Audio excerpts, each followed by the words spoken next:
Shalom and welcome to another in our series of podcasts from Temple Beth Am, a dynamic center for conservative Judaism in Los Angeles. This is a recording of a class from our 2022 Elul Learning Series. The first part, we talked about God and the impact of this day, right? The Shofar Gadol, etc. And it ended, that second paragraph ended that God will evaluate every soul and then determine the end of all creatures, and their decree will be written down. Okay? So now we move into the implementation of that, and now we're moving away from a future tense, which really sounds like it's dealing with the ultimate Yom Hadin, which is the onset of the Messianic era. But now, and so that's the reality of what will be. But the whole point is it's being mentioned here because the implication is that this Rosh Hashanah Yom Kippur period is actually almost the same, has the same gravitas to it as does the ultimate end of days. So now we're going to see, we're going to talk about what's going to happen, right? And here, but this is still in future tense. But the point is, it's clear we're talking about Rosh Hashanah and Yom Kippur, right? It says so. So this is now the being applied, taken out of the frame of end of days and being brought now to Rosh Hashanah Yom Kippur, where we are now. So this is what's going to happen. And remember, it is all in the plural. It is all in the future because we on Rosh Hashanah and Yom Kippur do not know what the Gzar Din is, right? And in fact, the process only takes place at the very end of Yom Kippur. So it's still future. Even though it's said on Yom Kippur, Rosh Hashanah and Yom Kippur, the future being the end of this judgment period that's right, of which we are a part right now. Okay, so that's what's going to happen. Okay, so the Rosh Hashanah Yikatevun, Uviyom Tzom Kippur Yechatemun, Kama Ya'avrun, V'chama Yibareun. Okay, so now you ask, why did I link those two lines together? It sounds like we also, the way we sing it, right? The first line, the introduction, Rosh Hashanah Yikatevun, etc., right? All right, so the fact is, the way the poem is structured, the first two lines really go together. How do we know that? Look at the uns at the end, right? Kama ya'avrun, kama yibareun, Rosh Hashanah yikatevun, Yom Tzom Kippur yechatemun, kama ya'avrun, kama yibareun, yichatemun, yibareun. The poetry indicates that the two lines are intended together to constitute the introductory statement. Barbara Brieger, your hand is up. Yeah. Why is it necessary that it says on the fast of the day of atonement? Last week. Why doesn't it just say on the day of atonement? It is because it's poetic. Is that the reason? Yeah, well, you'll see. Yeah, I mean, Yom Tzom, right? Emphatic. Right. It's the same sound, right? Right. So that's it. You're right. You could say Uva Yom Kippur, right? Yes. Right, because you say on Rosh Hashanah, you don't say on the eating day of Rosh Hashanah. Because the impact, there's nothing to impact it with. Yeah. Okay. Yeah. Okay. All right. So how many shall pass? Who shall pass? and who shall be created. All right? All right? Okay. Are you with us, Renee? All right. We're moving on because we're moving. All right. So now we're going to get, we're finished with the uns, right? Which is an Aramaic ending, by the way. Remember, we talked about that. If this comes, as we suggested, from the era of in Eretz Israel of, pre-Islamic conquest, when Arabic slowly began to come into influence, this is the time when Aramaic was the spoken language in Israel, and Aramaisms, elements of Aramaic, were woven into the Hebrew of the Talmudic era, which we're talking about. Okay, but now we're moving down to the me's, right? Okay, so mi yichyeh u'mi yamut. Okay, who shall live and who shall die. And now we are going into, that creates a subcategory of who shall die. It's interesting. The next number of lines are all dedicated to different ways that you can die, right? Why do you think that is? I mean, why Dafka focus on that side of the equation? I guess because we all want to live, and he's giving us all these things that can kill us as we go, just trying to make it really heavier on the death part. I think that's it. Yes. Tybal. I also think that in particular, this may be a little bit comforting because the concept of dying obviously can be frightening from an existential perspective. But someone could say, oh, I'm never near fire. I'm never near water. I'm not near, sure, hunger and thirst, but if rather than having it be an overwhelming anxiety, it breaks it down where one can deal with it and say, nope, not at risk for this. No. I think for certain personalities, it makes it easier. Possible. It's a possibility. But the point here is, if you let's look through them. The reality is, with the exception, I would say, of Ra'ash, earthquake. Okay. What page, Rabbi, again? 143. 143. Okay, the list is down at the bottom of the Hebrew As an 84-year-old person, I see nothing existential about dying. It's something I think about a fair amount because I've reached a point where God, please give me another 16 years. But if you don't, so be it. And it could be anything at any time. Right, exactly. But some of these things, I understand, Tabo, where you're coming from. But I think the point is, Ra'ash, earthquake, we know geologically is only going to happen in places where there is a fault zone, right? Right. And there are many places on the face of this earth where they don't get earthquakes. However, all of these other things, let's go through them, you'll see, could apply no matter who you are or where you are. And even though it hasn't happened to you up until now, the point is, if you're deserving of it, then, you might get it. Okay, so mi bekitzo umi lo bekitzo. Okay, this is the only one that does not specifically speak only of death. Okay, kitzo is his end, right, and not his end. So his end means what you would expect, a good, decent limit of life. Okay? Example, right now, in our community, I think we may have mentioned this once before, there are a lot of people today who assume that our loved ones are going to live to be 90. A few years ago, 70 was the marker. Then 80 became the marker.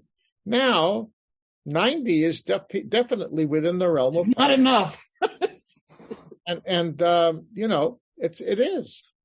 And some, thank God, have made it beyond that. Yeah, right. But the point I'm speaking as a sort of the the early limit, okay? But Renee, I don't mention you by name, but you were a person when your dad, Lev Shalem, died. How old was he? 80 what? He was 84. Okay. And somebody in your family said it's too early. Okay. And how many years ago was it? How many what? How many years ago? It was 14. Okay. So that's right. During the last part of I'm out of my job for 12 years now. Okay. So this is exactly the timing. When I was at that point in my work at Beth Am, it's exactly what I noticed. That 5-year span of my last years, 90 became a reasonable expectation. And every time somebody would die before 85, okay, it was too early. They expected more. Like Sam Weiler at 84. Yeah. I mean, but the point is that's what, I mean, today, I can tell you, okay. I've done a lot of funerals for 90-year-old people, more so now. I've even had some centenarians. Okay, it's in a community where people are conscious of health care and have the means to get that health care. That line is moving this way. Okay, all right. Anyway, so that's what this means. Lo bekitzo means premature. Okay, all right. Now, mi ba'esh u'mi b'mayim, fire and water. Okay, that can hit anyone at any time. I mean, even if you live in Phoenix, Arizona, it is possible for you to die by fire, by water, because you have flash floods. Right. Okay, even in the desert, Dafka in the desert. Okay, and it suddenly happens. You're not prepared. You're stuck in a place where otherwise but there it is. Boom. All right. Aish, fire. It could be lightning too, by the way. Aish has both meanings. Cherev or chaya. Cherev. You see, play on, again, you're looking here. Look, Aish and Mayim are opposites, right? How do you put out a fire? With water, right? So that's all, but here, cherev and chaya, word play. Chet and chet, right? Sword and a wild animal. Well, but you can kill the sword with you can kill the wild animal with the sword. No, but this is what's being used against you. Well, you could. Yeah, I see what you're saying. Yeah, perhaps. Yeah, are you thinking Chad Gadya, Renee? What? No, I'm just thinking that they're comparing, that they're using both of those words on purpose because technically you can kill the wild animal with the sword. The sword, it's possible. That's cute. I like it. Okay. No, really, this poetry. You find your own meaning. Okay. And so, Tybal, what you said before, it's perfectly legitimate because people read into these poems all kinds of different meanings. I can see somebody going through saying that wouldn't be me because of this. That wouldn't be me because of this. Okay. All right. But the point is, but from the poetic perspective, the chet and the chet go together. Okay. Mi b'ra'av, who with hunger, and mi b'tzama, who with thirst. They go together, right? Two sides of the same coin, depriving you of essential things that you need to put into your body. Now, this is interesting, though. Mi v'ra'ash u'mi b'magefa, who in earthquake and who in plague. We've had a plague for 2.5 years. Yep, and probably some earthquakes are going to happen along the way, too.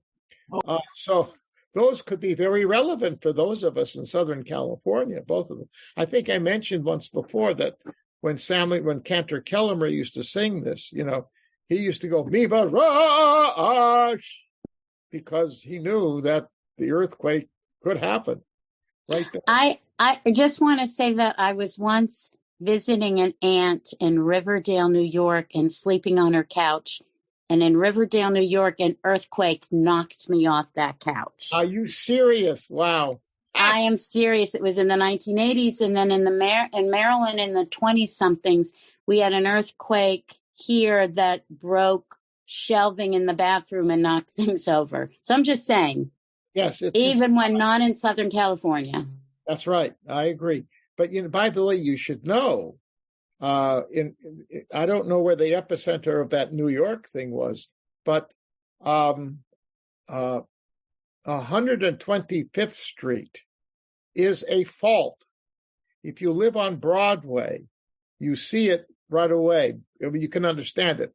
Where we lived when I was at the seminary, so Freddie and I lived in an apartment that overlooked Broadway, and we were at about the equivalent of 122nd, 123rd. There was no street there because it was solid housing.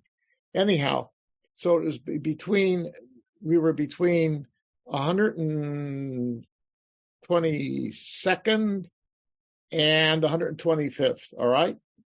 The subway became an elevated there because the ground dipped down and then came back up. And everybody who read about it knew there was a fault right there in North Manhattan. So I don't know if what happened, Riverdale is not that far north of there. So I don't know if that was that fault or what, and I don't know who was at fault. That's a little. But that is an incredible fun fact. Yeah. Do you remember when you were in our house, you and Freddie, with a bunch of other people? I think it was on Hanukkah, and we were about to light candles, or we had just lit. We had a pretty good size earthquake. Yeah, I remember. Yes. The water in the pool was overlapping the pool. Right. Yes. That's right. I remember. That's right. Yeah, I mean, in here you get used to it, sort of. It's still scary. All right, moving on. Miba chanika umiba skila. Now here, chanika and skila are actually punishments, strangulation and stoning. Those are capital crime punishments. Okay, so that's a baddie, right? All right, so now. But no one really gets stoned anymore. Well, I know people get stoned, but they don't necessarily die. They just are incoherent. Different kind of stoned. Okay, cool. Okay. No, we don't. Nor do we strangle. Well, there are still people who do hang people. Yeah. Anyway, but they're symbolic of capital punishments. That's what this is. And again, it's written. Remember, Talmudically, those are still operative punishments. In the Talmudic era, they are still operative punishments, if they could be implemented. Okay, then miyanuach, this is really interesting. Now we're not talking about dying anymore. Other levels of suffering. Miyanuach umiyanua. Who will be at rest and who will be agitated? Nuan, think of... the psyche. Yes. Who's going to be at peace and who's going to not be? Who's going to be troubled? That's totally psychological, both of them. These are psychological things here. Yes, look. Miyashkit, who will have things quiet, peaceful. Yitoraf. Mitoraf in modern Hebrew means somebody who's mentally imbalanced. Okay, but here it means who's torn. I mean, they're the opposite of quiet. Okay. Then mi shalev, who will be at peace, and mi yitaser, who will suffer pain. All right, so these are physical and emotional, psychological sufferings. Then mi ya'anif, who will become poor, umi ya'ashir. All right, so here you have contrasts all the way. All right, so there's two ayin and ayin, but again, those are opposites. These are all opposites, actually. The last five are opposites. Miyushpal, who will be brought low, umiyaruman, who will be elevated. Okay, and you can understand that could be depressed, right? It could be depression. It could be low status-wise, right? Miyarum, who will be uplifted, feeling terrific, wow, hooray, or it means their status was elevated in some fashion. Either way. All right, so these are the various things that could... Rabbi? Yeah. Is there an easy answer? If you look at the last five, first there was something good, peace in English, peace, serene, tranquil, and then not so good. But then it flipped. It did good, 3 good bads, and then it flipped to 2. Let me look at the next page. No, it's done. Then it flipped to too bad, good. Do you have any theory about why the order changed? No, it's interesting. I'm not sure I know. No, that's a good point. It's really interesting. I don't know. Joel, grammatically, the last 5 start with a yud, which is the male singular future. Yes. But forgetting the first line, which is kama, and the second, the yeh, because that's the yud is the yud is the same as down below. It's the male. But the ones that begin with the vovs, what is that grammatically? Neither.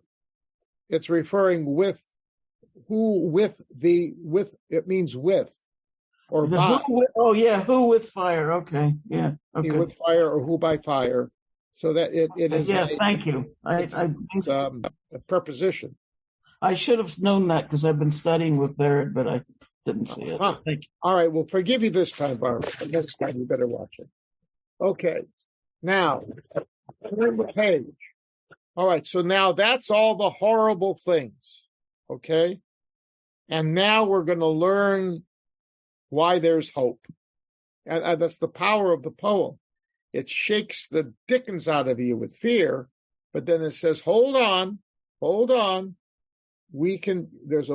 are ways that this thing, we can assume that this is going to be managed one way or the other. All right? And now we're going to shift over to another notion of God that we've already seen expressed, but now it's going to be expressed more explicitly. But then we're going to have an interesting parallel in a moment and this is the amazing beauty of the poem. It's powerful. A contrast will be created between the first and the second paragraphs. Okay. Tshuva utefila utzdaka ma'avirin et roa hagzera. Tshuva, repentance, prayer, and righteousness. Now, what does ma'avirin et roa hagzera mean? It can change your fate. It can what? Change your fate. It can change. Well, yes, it can change it. It doesn't mean, though, that it's going to make it go away. No. The old translation of it will cause the evil decree to pass. That's not correct. It says roa hagzera. What does roa mean? Look at the translation. The harshness. In other words, these 3 processes can actually change the degree to which the decree, I made a poem, the degree to which the decree expresses itself. Okay? It's not denying that there may be something free. I mean, divine justice or human justice may necessitate a punishment. But this is speaking really in terms of more with God, but also, I mean, even how a punishment can be if somebody punishes you by yelling at you, by giving you a timeout, things other than a court decree. So in an interpersonal relationship, punishment takes in all kinds of expressions. But my problem with this sentence is that there are people, for instance, people from the Shoah, who did all of these things in their daily lives, and yet they still did not survive. Oh no, is right. No, you're right, but that is correct. No, but this is a different situation. This is a situation where you're dealing with somebody has done something wrong and there was punishment. The Shoah, the issue there is that these are people, the vast majority of whom did not deserve any punishment, right? I mean, other than minimal human stuff, right? So this is talking more in the frame of people who were really guilty, okay? Because the guilty ones then also didn't get their punishment. What? No, the guilty ones then also didn't get their just punishment. You're right. No denial whatsoever. That's always the issue with a horrible, horrible tragedy. right? The loss of a small child, right? We know about those things. Horrible. How do you? All right. But let's explain how that works. So what is what's the meaning here? How does this work? How can tshuva, sincere repentance, prayer, and acts of righteousness diminish the impact of the decree? Okay? Let's assume that it's not necessarily going to reduce something bad that will happen to you, but what it's saying is you may be able to manage bad situation better if you accomplish these three things. Okay? Repentance. Okay. So repentance is a situation where, and that's the whole point here. I see your hand, Tybal. Let me just finish, okay? Repentance, we're dealing here now with something that you have done for which you realize you are guilty, whether it be intentionally or unintentionally. Okay? Something you have done, and you realize I did something bad. Okay? So what does tshuva do? It means, if you look at what tshuva means, it's a complex process, right? It means you have to recognize you did something wrong. You got to return to the party, whether it be human or God, whom you wronged, ask for forgiveness, and in some way compensate that person for the harm you caused, and then make it clear to you and to everybody else that you're not going to repeat it. And the Rambam says that ultimately the best way to be tested is to be in the situation where you did it the first time and not do it. That way you can prove to yourself. Now, it doesn't mean you have to, put yourself in a certain situation, but if it should pop up, that's the ultimate test. But the point is, this assumes that you recognize that you've done something wrong. Okay? I mean, if you've done nothing wrong, and you can verify that, but the other party is angry at you, then really the burden shifts onto them. They could be angry at you for something they thought was wrong, but really wasn't. A misapplied anger, improperly employed anger. That happens a lot with people. Okay, so this is assuming where you're serious about this. So number one, by doing that, it means if you can reach out to the wronged party and do it properly, then it is assumed that the other party will forgive you. Okay, because it may not be a forgiveness that is really totally satisfies you, but there may be a forgiveness. I mean, a forgiveness there are gradations of forgiveness. I don't have to tell you what, I'm not just talking about the kid who says, I'm sorry, and the words, the way they express it is nothing. The question is what's going on inside. So there are people who've been really, really hurt, but they understand that the only way they're going to get rid of the hurt internally within them is that they somehow start to rectify situations and even appreciate the fact that this other person who did something bad to them has a good side and they're really serious. Okay, my total pain that person caused me is not going to go away, but it'll diminish, and I will work on it. All right, that takes a big step. Okay, but it's assumed. Rambam says there's an argument if Rambam said it or if it was somebody who added it into his statement in the laws of repentance. Rambam says that if the person who is doing tshuva, and the law there is you got to go, if it doesn't work the first time, you go a second time. If it doesn't work a second time, you do the whole thing a third time. 1 second, Tybal's hand and then Renee. Okay, you do it the third time? Okay. No, I was just saying 3. Oh, 3. Yeah, that's right. 3 times, yes. Anyhow, okay, but then either it's cut off, that's it, and you've done your job, That's one way of saying it. But there are versions of the Rambam where it says, and if not, then the burden of guilt flips over to the person who you wronged if they don't forgive you. Okay? Okay, but so this is a complex process. It should have an impact. That's the point. And if that happens, then the decree, however it's expressed, coming from the other side, will be diminished. The person may say, okay, I forgive you, but you still owe me $150, with interest, because it's now 2 years since you did it, and you should give me that. All right, you still got to pay it, but you understand now that the situation is different, and you can say, okay, I've done my job here. I'm paying you. All right, that's one thing. Secondly, tzedakah, acts of right, and prayer. Now, prayer, of course, is really addressed to God.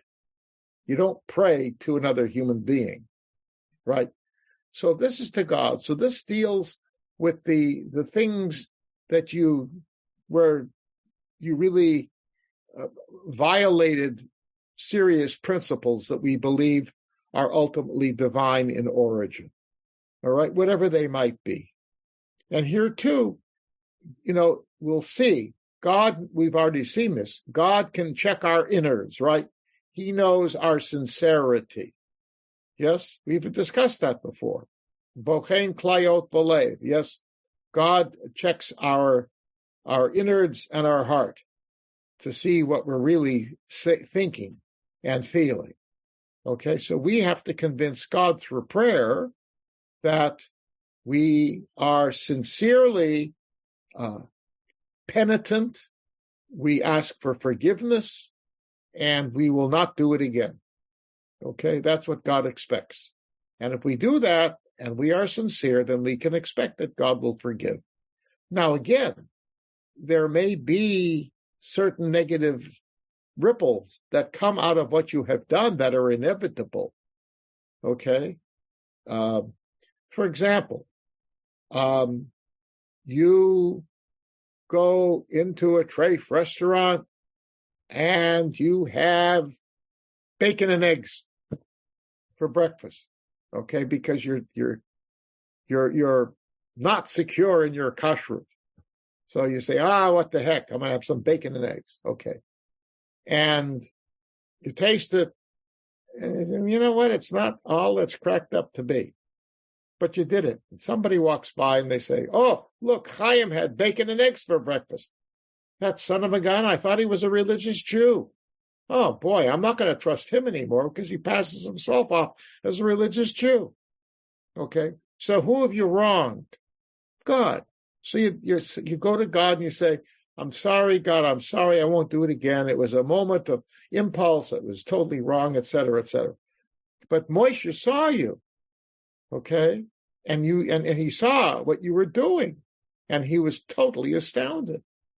And he's part of a group of people that know you, and you trust somebody's kashrut. Kashrut is trust. If I walk into your house and you say it's kosher, I'll say fine. I'm not going to go in and read all the food objects that you have. I'm not going to check, whether there's a meat stain on your fleishik dishes or something, right? You trust. So the question, how can I trust Chaim anymore? Look what he did. And Moshe feels the need to tell other people. So the point is, God may have forgiven you, but what about all these people? There is still a price to pay. And now you got to turn to these other people who know about this and say, you know what?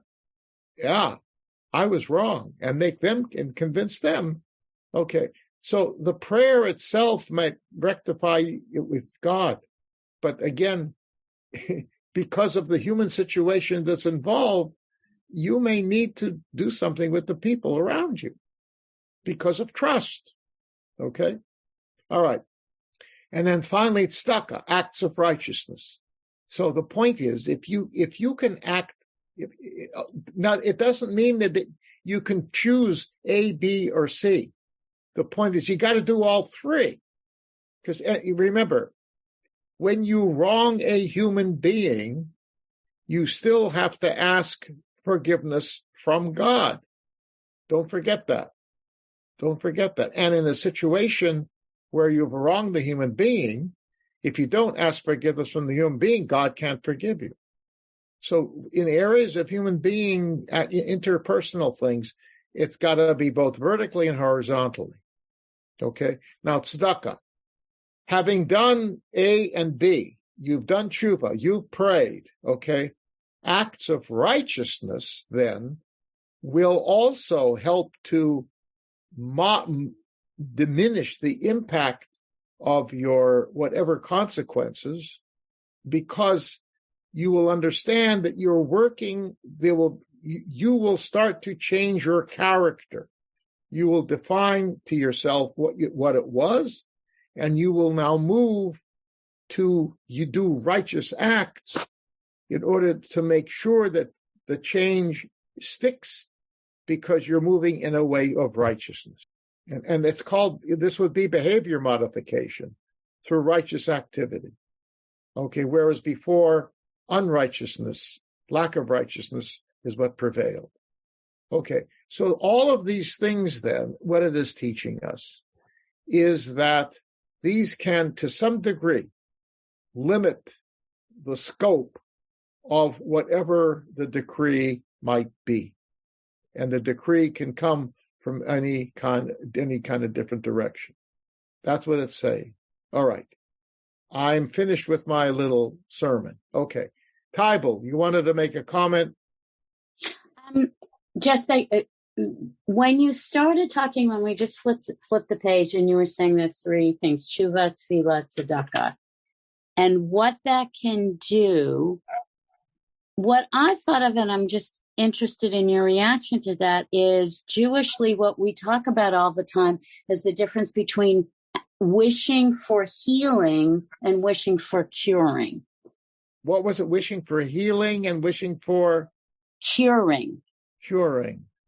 Like when you have a medical problem that may be intractable and it's never going to get better, what Jewishly one wishes for, like with a Mishaberach, I always thought was, you're not wishing for a cure, you're wishing for a healing, which is a way to come to terms with that reality in a way that it's not overwhelming or perpetually a cause of, like, this is the only analogy I can think of. I've had a very eventful medical day, of all things, but it's one thing when something can heal. It's another. Oh, I know. Let's say you have shoes that give you blisters, and you keep wearing them. You'll get blisters on blisters on blisters. And maybe the blister is bad enough that there's a scar. It's never going to go away. I mean, it's a really bad analogy. That's where I thought maybe you were going, which is the idea of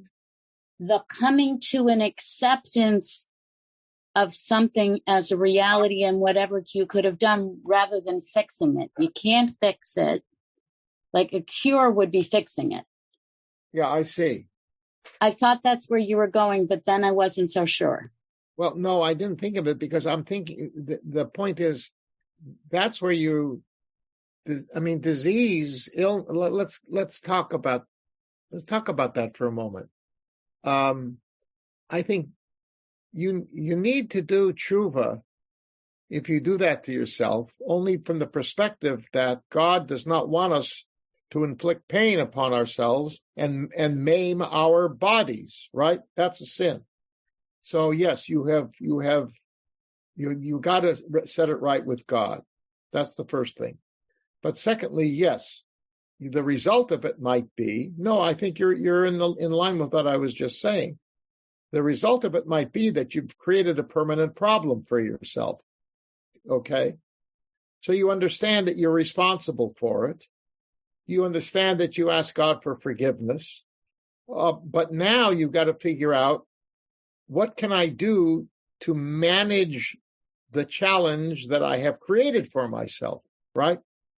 And the point is, if you've done these things and you appreciate the fact that you're still here, right? You got a pain, But now you're going to have to do things, number one, to protect that. And perhaps now your punishment would be you have to buy shoes that are fit properly so that it doesn't continue to irritate it. And you do it. Hopefully, you have the money to do it. All right. But the point is, so you understand now that it is appropriate for me. I'm making a good effort to manage the damage that I have done just from your dealing with your shoes and the result of that. Okay. So that would be okay. Yes. The same thing is, let's say though that you have a cancer and it's inoperable, but it's treatable. That was the term you said, right? In a sense, it's treatable. So you make the commitment. Okay. I'm scared stiff of this cancer. When I hear that word, it sends horror through my body and my mind. But the doctor says I can manage it and live a decent life. Whether this is going to cut years off the end of my life, right? Or I don't know, but I can function. Okay, good. I've done what I need to do. I've made my peace. I'm now going to soften the blow. And I can do that by taking the medicine they tell me to take, by keeping myself in good shape, eat proper foods, etc., etc. And yes, I will make the commitment now to live as long as I can with as full as life as I can. And this will become a chronic disease in me, but I'm gonna manage it. Okay. So yes, you have diminished the extent of the decree, so to speak. All right. So I think what you're saying, healing, cure is much more final than healing. I would agree with that. Healing is a process. And if it's a chronic thing, then that process is going to take time. And you're right. The healing may simply be managing rather than an absolute cure. So no, I don't think it fits into, I think it fits into what I was talking about. Is that helpful? Yes. Okay, good. Okay. It's just because it's on the healing versus curing, or maybe in the more common term, things that are palliative versus curative. It's one of those things where I think Jewish wisdom, at least for me, is very helpful. Yes, it is. That's true. The diminution of pain, right? Think of a hospice situation, okay? We go to hospice, when we know that it's irreversible.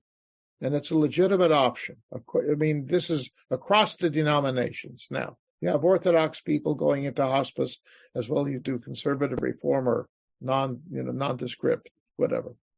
But the point is, the idea there is, though, that ultimately the person who is suffering has got to be kept in as little pain and anguish as possible.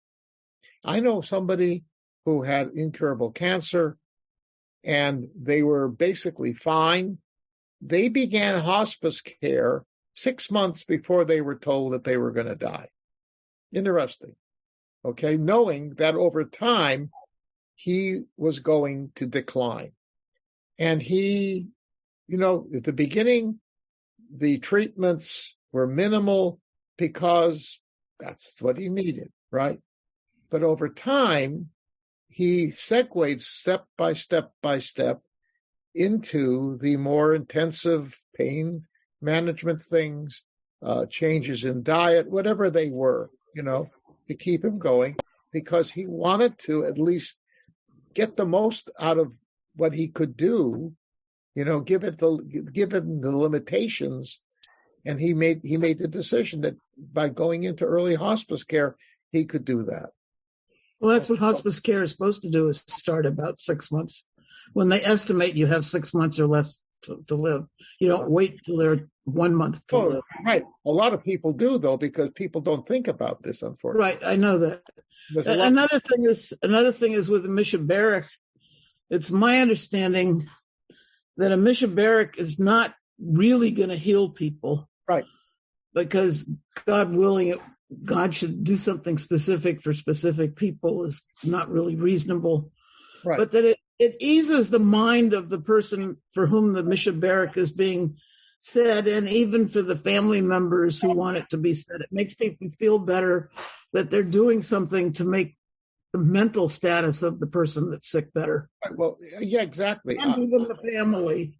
Yes, I agree. I mean, I've said that myself. I remember a number of times.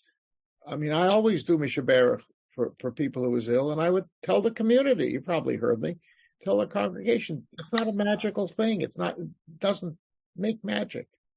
But the point is, yes, if somebody knows that people are praying for them, that they're in their minds and their hearts, right? And hopefully that will stimulate them also to contact them from time to time, see how they're doing, right? I mean, the notion that people are thinking and caring about you is a big deal for people. Yeah, very much so.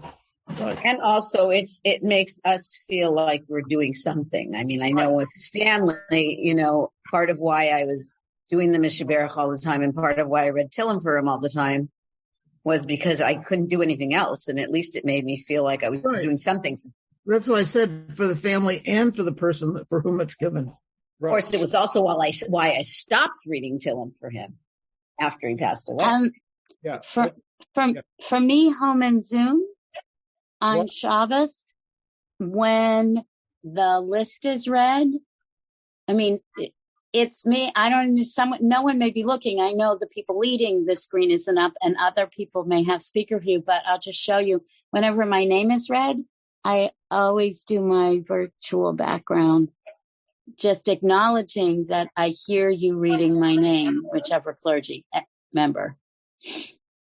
Good. Anyway, it's my little Betham ritual on Shabbos. That's great. That's exactly what should be happening. Sure. Exactly. I mean, I have a list, I say, and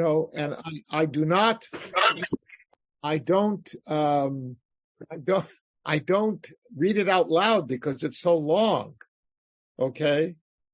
But people know I tell them I'm going to put you on my list, and they say, thank you. Nobody's ever said don't. Okay. And so they know I'm saying this. But I don't want to take up everybody else's time because it's almost as long as the synagogues. Put Shimona Batya Chava on your list for a few more weeks. Who? Is that your daughter, Barbara? Yeah, she had surgery.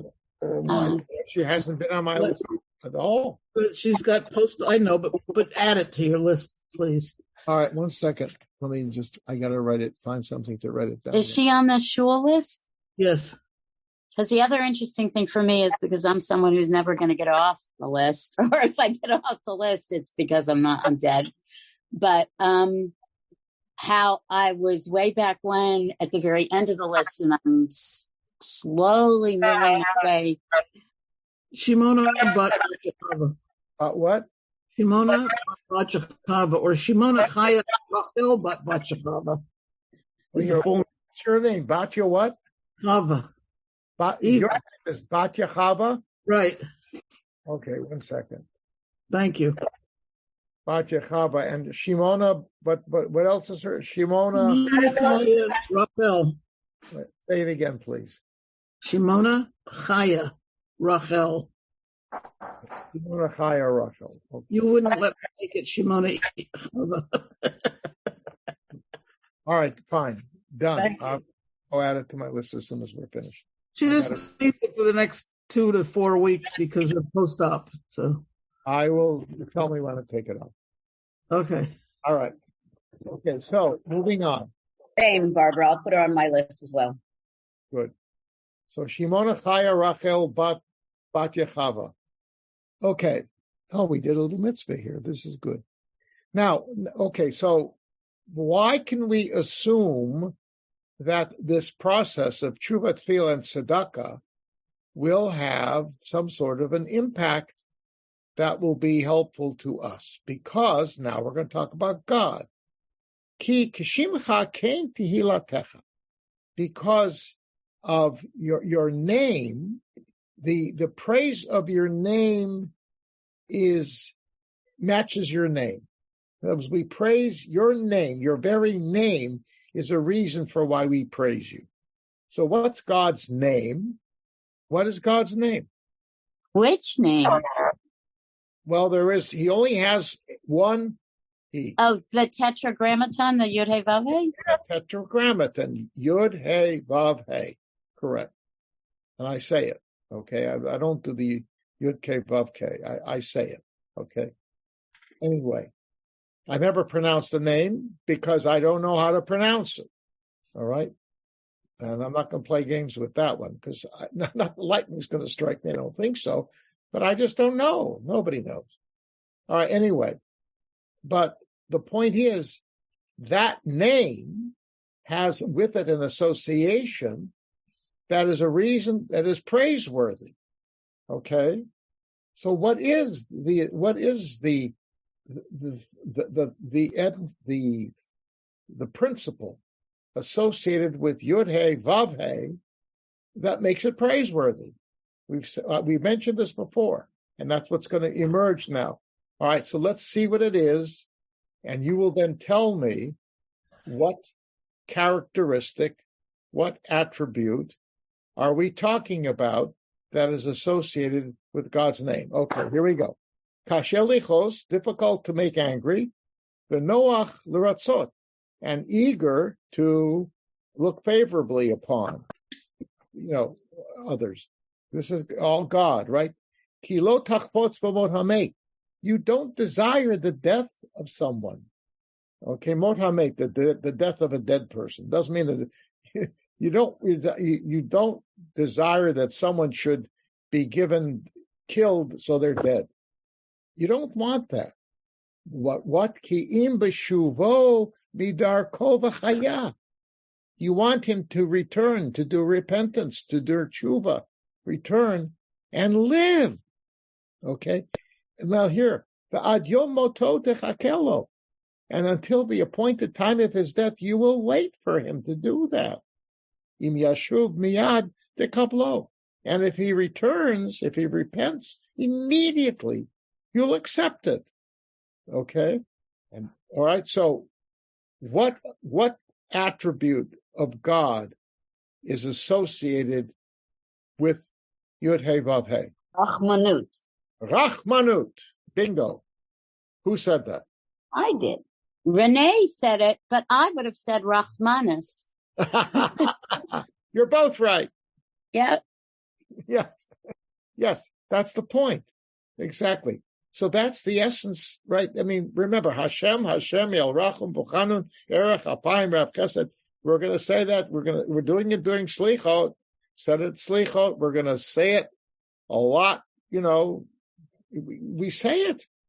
We say it when a holy day falls on a weekday. We don't say it on Shabbos, okay? But we say it when a holy day falls on a weekday, right?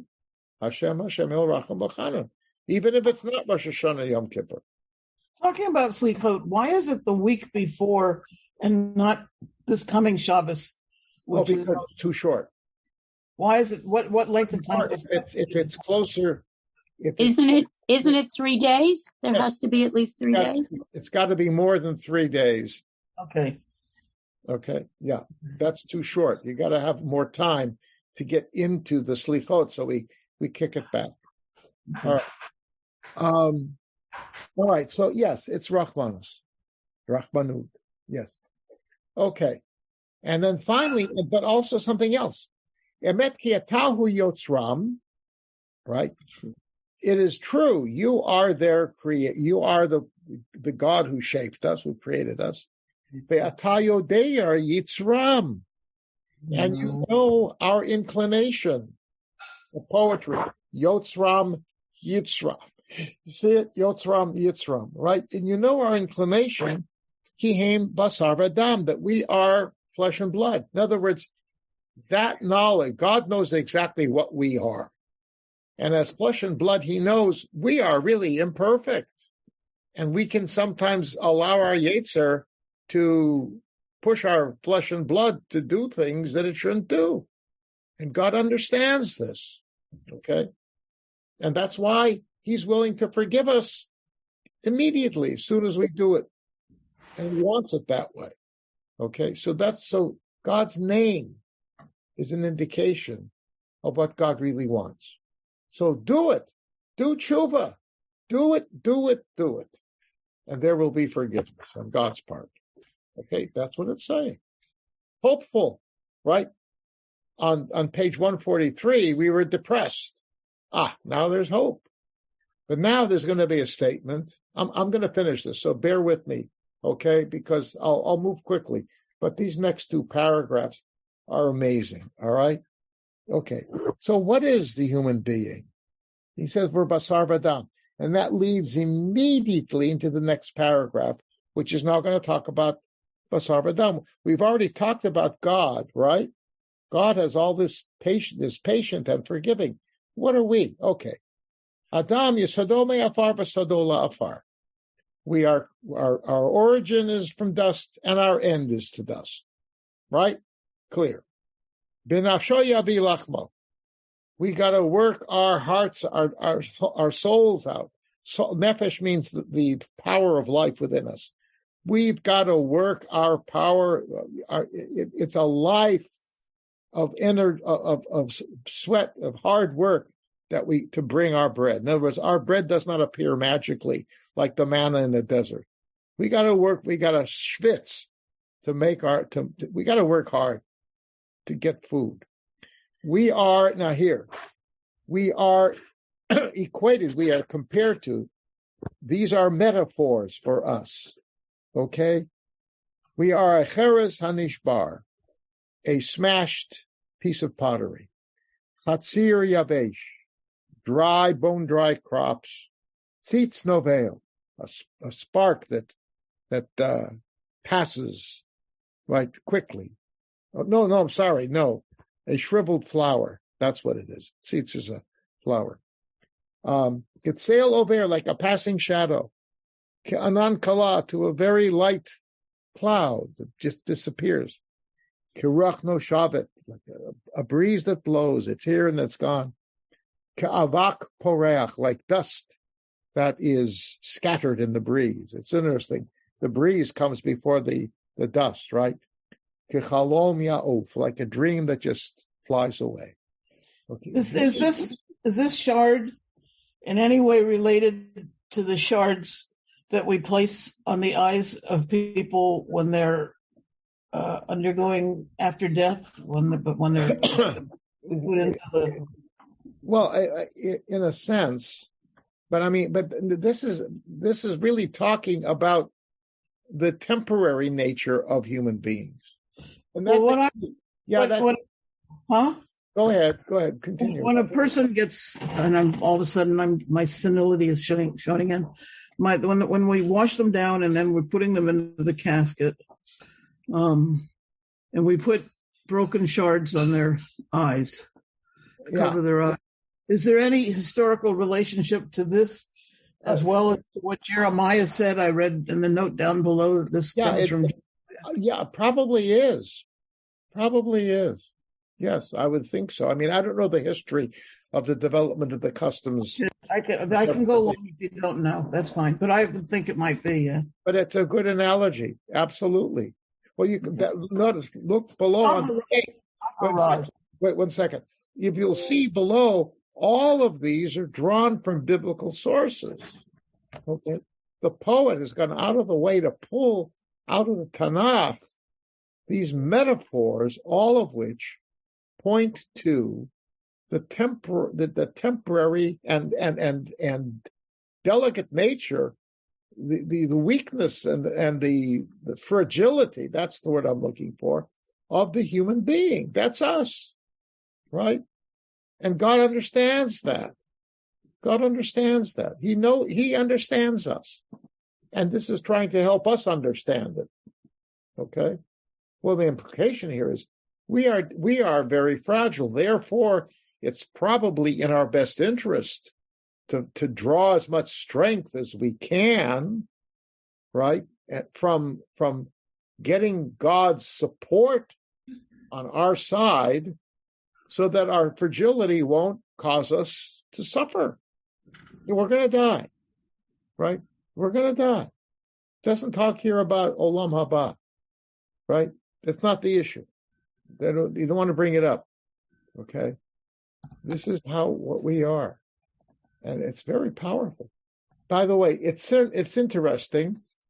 Don't turn the page, but I'm going to read to you now. This is a lead up to in the morning service.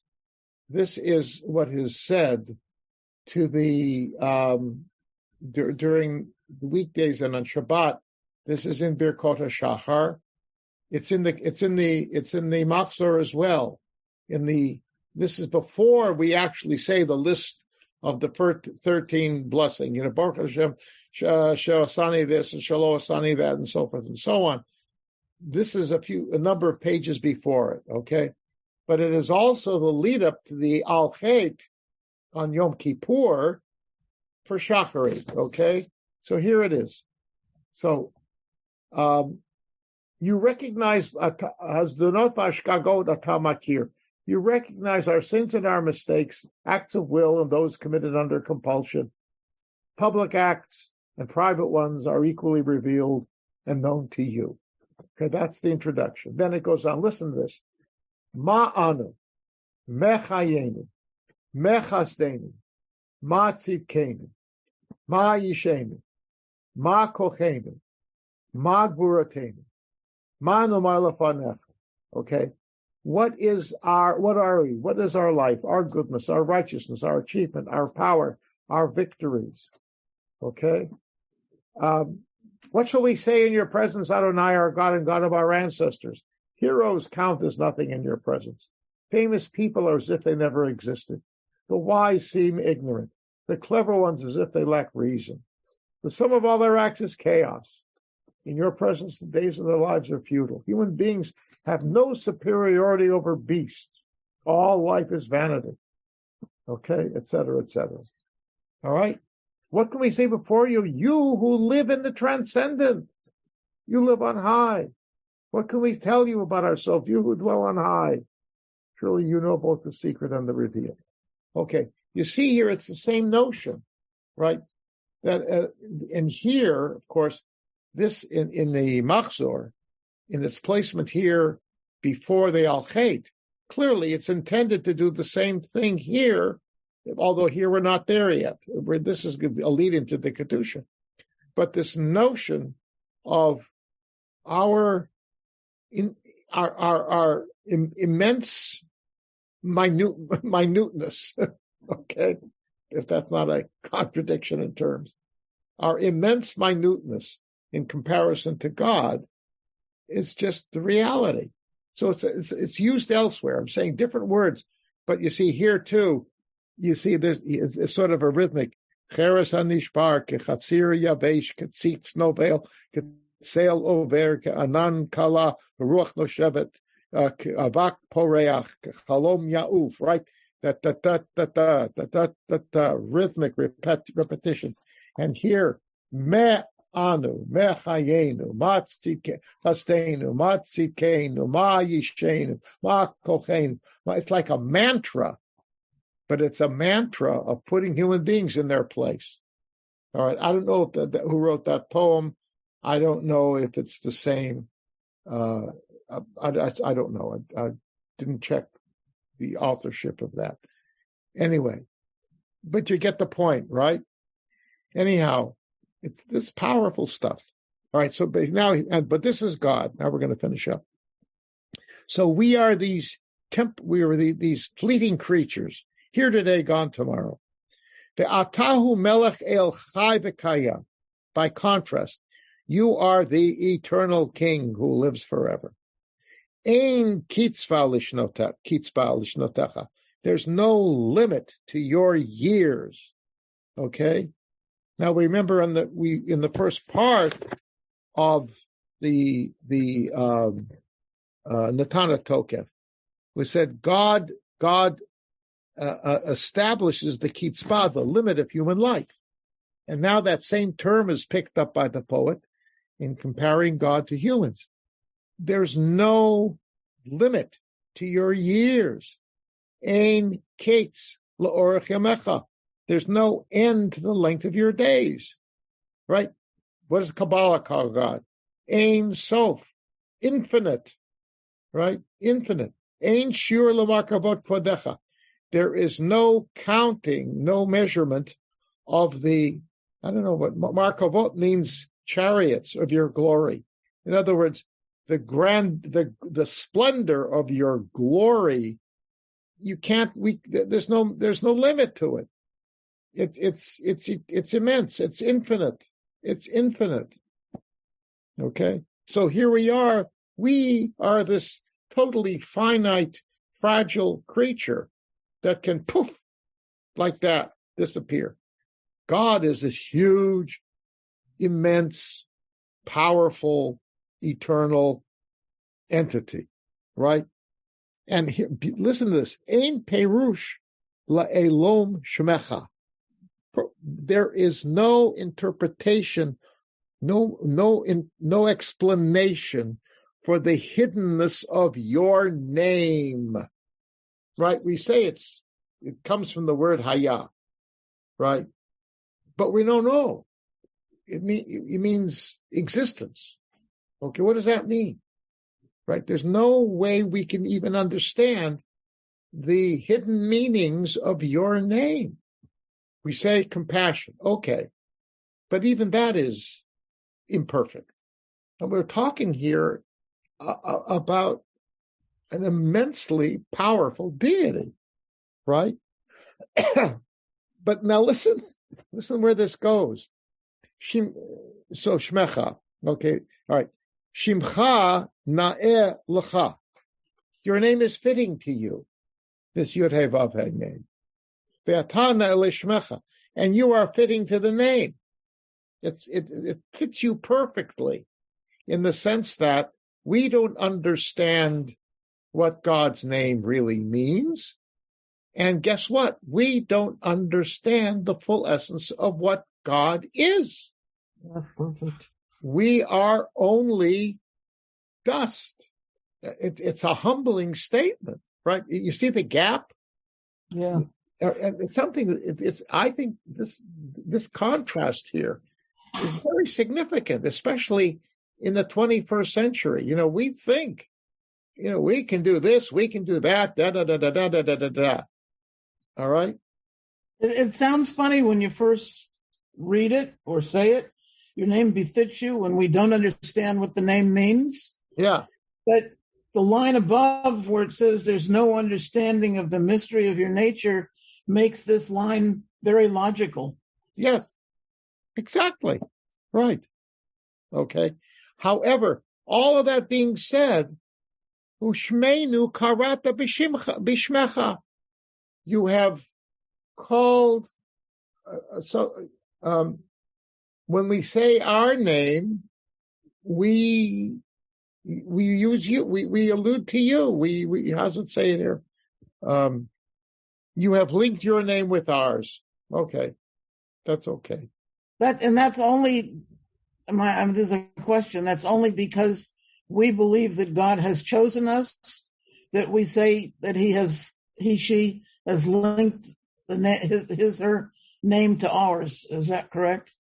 It may be because the name was revealed to us, right? And it's part of.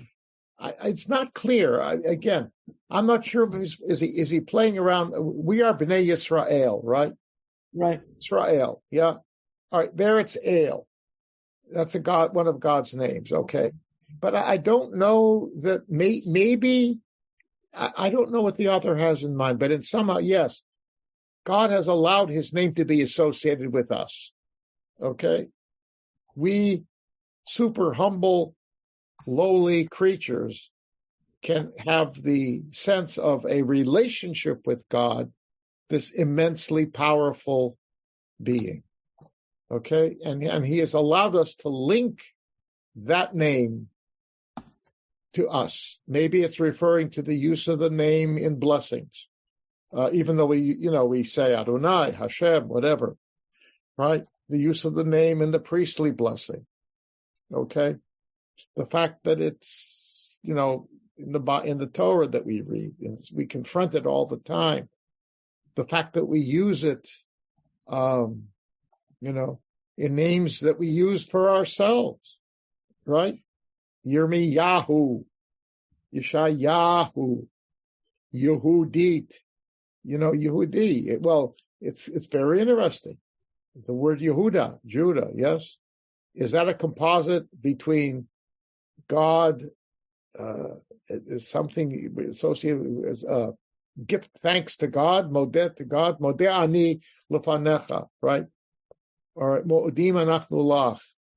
But on the other hand, Yehuda, that for those first three words, three letters, Yud Hey Vav, right? So, the point is, we use that name as part of how we express and identify ourselves.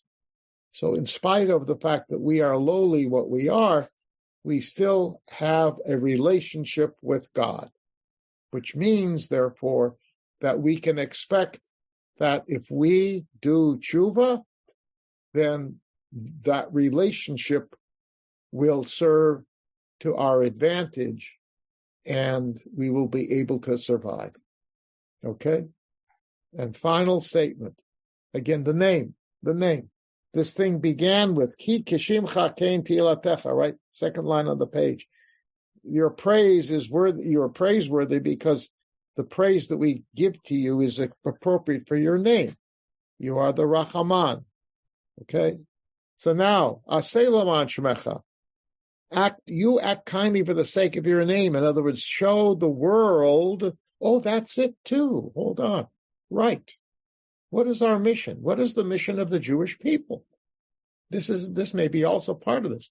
What is the mission of the Jewish people? Why are we the chosen people? I'm sorry. I thought you were asking, isn't it to be a light among the nations? In what regard? Well, that's the interesting thing, right? Because the thing about being holy, we don't quite know what holy is. We are holy people. Right. But it is, well, it depends what text you read. Most of the texts say that in order to do that, we have to do certain things. We have to live a holy life and follow holy principles. And then we become holy in the process. Okay, Deuteronomy is the only book in the Torah that actually says that you are holy. And that's why God has a right to punish us horribly, because we don't respect our holiness. The other books will say, God's going to punish us, but because we have not achieved holiness. So it depends how you read it. Okay. No, but ultimately, what is our purpose? Why did God choose the Jewish people? What does it mean to be a light unto the nations? A light to what? Dugma. A dugma, an example. Okay. An example of what?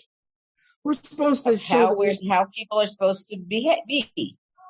We're supposed to show the world that we are a good people who try to be good to all peoples. Okay, but why? Because God asked us to be, because He designated us to be. Okay, but because we are created in His image. But they are too. It says, "V'nikdashti betochem," I will be sanctified in your midst.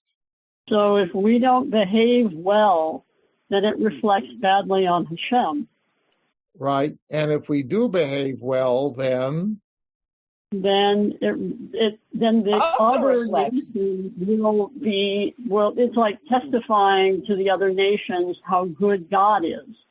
Yes, right. Okay, yes.